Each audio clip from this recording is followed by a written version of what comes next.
Bonjour, this is Natalie Hurdy and welcome to Franco Foods.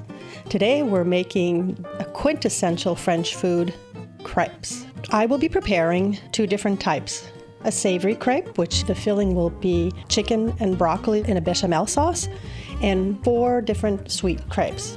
Before we get started, if you enjoy this video and our channel, make sure to like and subscribe. Now, making crepes is very simple. It's flour, melted butter, sugar, eggs, milk, and salt. Mind you, sugar, I'm putting a little asterisk here. You can make 2 types of crepe dough. You can make it without the sugar and keep it more for the savory, and add the sugar to make it obviously more on the sweet side. But if you're like me, I don't like to overcomplicate my life. I am making only one batter for both the sweet and savory crepes that I'll be making today. And yeah, I have a sweet tooth, so I'm making it sweet all around. Now, chances are you have everything you need already at home to make crepes. And although they may look daunting because they can look pretty hoity-toity, they are very simple and they are very versatile. I'm using my mom's recipe, but if you go online and Google crepe recipe, there are a bunch and they're pretty much all the same. Now, crepes have a long history.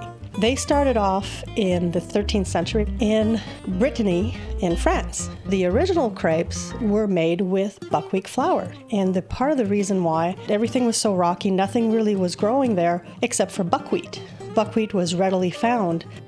Mixing up the batter, you're going to try to make it nice and thin. Unlike pancakes, which are thick, crepes are a very thin batter. And also, pancakes will have a leavening agent in there, which was going to be usually baking soda or baking powder or maybe a little bit of both. And that'll make it nice and thick so that when you're cooking it on the griddle, it's going to puff up, as I'm sure you've had. Now that we're done mixing up the batter, you want to let it sit for about an hour at least.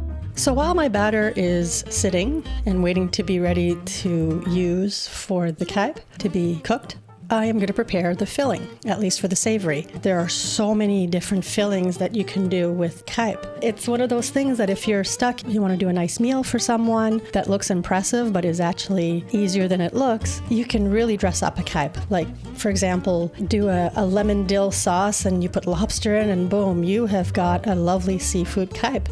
Now I'm making a chicken and broccoli in bechamel sauce for my savory. And I had a little mishap, shall we say, with my chickens. So luckily I did have chicken cold cuts. So not normally what I would use, but things happen. And that's what I'm using. Luckily I had that on hand. So I'm going to cut up my chicken. You know, I like to keep it fairly small because it is of such a thin layer, the crepe, that if your pieces are too big, I think it kind of overwhelms it and it also could tear because it is still fairly fine. So I like to keep it nice and chopped. And the same thing with the broccoli. It's very nice. It's very fresh. And, you know, between the other parents who might be watching this, I like to cut my vegetables also very small because it's a great way to get the kids to eat vegetables when you have a picky eater in the family. So just a little trick. So before I make my bechamel, I'm going to cook the vegetables just to get them nice and tender so that they're not too hard in the bechamel sauce. I'm just gonna, saute the vegetables. The nice thing again about them being so small is they do cook pretty quickly, but I won't fully cook them, not yet. I'm gonna keep them a little bit on the crunchy side. So now my vegetables are cooked. I'm gonna start working on the bechamel sauce. You start by making a roux, which is the melted butter, and then you add a couple of tablespoons of flour. Of course, can look up a recipe if you're not sure for bechamel. I tend to kind of eyeball it. I do that a lot. So I'm just gonna melt the butter, add the flour, add the milk, continue whisking the whole time as I'm incorporating it. And then as it starts to thicken, I'm gonna add salt and pepper, but you could add some other herbs. For example, dillweed.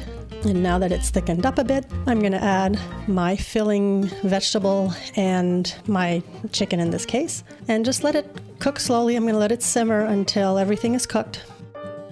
Okay, now that's ready. So I'm gonna set that aside and I'm going to make my crepe. Now, to make crepe, you want the pan to be nice and hot with melted butter. Like so many things when it comes to activities, including baking and cooking, there's a special pan you can get. There's a special spreading tool for the batter that you can get. If you make a lot of crepes, that would make sense to get. If not, just use what you have on hand like I'm doing. To help spread it, I just tip everything, like I tip my pan so most of it will pool in one corner, and then just by turning it around, it helps to hopefully spread it fairly evenly. If there's a little hole that's missing batter, that's okay. I just add a little extra, and then I wait and let it cook. And depending on your oven, it may, or stovetop, it may take more or less time. Mine is a little bit older, so I have to be careful with my flame. So I tend to go on the slower side of things, which is really hard because I'm impatient. So, but here's something you will notice: as the crepe bakes, the edges get dry and crispy, and they also get a little curly or frilly, which is where they'd get their name from. Crepe comes from the old French word crêpes, if you enunciate every letter, which means frill, and in Latin, crispa, which means curl. So that's how with time it changed to crepe, the way we see it nowadays. While I'm finishing cooking the crepe, here are some vocab words. La poêle, le sucre, la vanille, un oeuf, mélanger.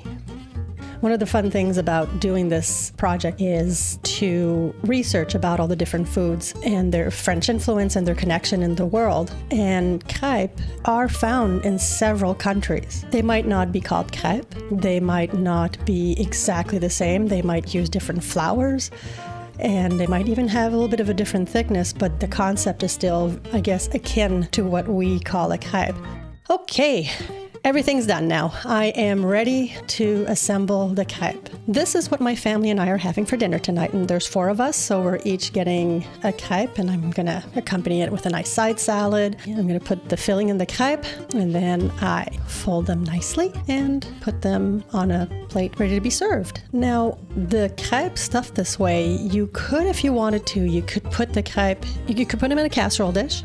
On top of it, if you make extra bechamel that you keep clear, you could put some, like with no meat and vegetables, you could put that on top and then put cheese on top of that. And now you've got yourself a nice baked crepe casserole au gratin. But I'm keeping things, I guess, simple tonight, and it's just going to be rolled and served on our plates. Okay, now, time to make the dessert crepe. And I have decided to make 4 different types, which should be interesting when we all make our choices. I hope I get my favorite. I am making chocolate and banana, which is quite the standard. And usually it's Nutella and banana. That's kind of traditional, I guess. But I didn't have Nutella in the house, so I made a quick, easy ganache sauce instead. But so I'm doing the chocolate and banana. The second kind is, we call it a Reese crepe, which is peanut butter and chocolate. You can figure out why it's called a Reese. The third kind is a cream cheese and strawberries. So I'm just spreading cream cheese over half with sliced strawberries and then fold them over and voila. And last but not least, a chocolate and strawberries. So for presentation, if possible, I like to make things pretty. I am just sprinkling some grated cheese on top of the savory crepe. It'd go nicely as well for the adults in the room. A nice white wine. Personally, I'm a big fan of Pinot Gris or Pinot Grigio. I like that one a lot. And now for the dessert, I'm gonna put some powdered sugar on top. And then to be able to tell the difference, I'm putting bananas on top of the chocolate banana. I am trying to drizzle chocolate on top of the Reese one, but I'm not being extremely successful at it. On top of the cream cheese and strawberry, just some plain strawberry slices. And on top of the strawberry chocolate one, I'm putting some strawberries half dipped in chocolate. Voila, le produit final, the final product. So there you have it, a meal for the family with crepe. It's easy, it's flexible, it's versatile, and it's one of those things that, at least in my house, everybody likes. So that's kind of nice. I hope you've enjoyed this video. If you have your favorite combination that you want to share with me, feel free to email or comment below. There are links on the history, and thank you for joining me. I look forward to seeing you next time. Merci et à la prochaine!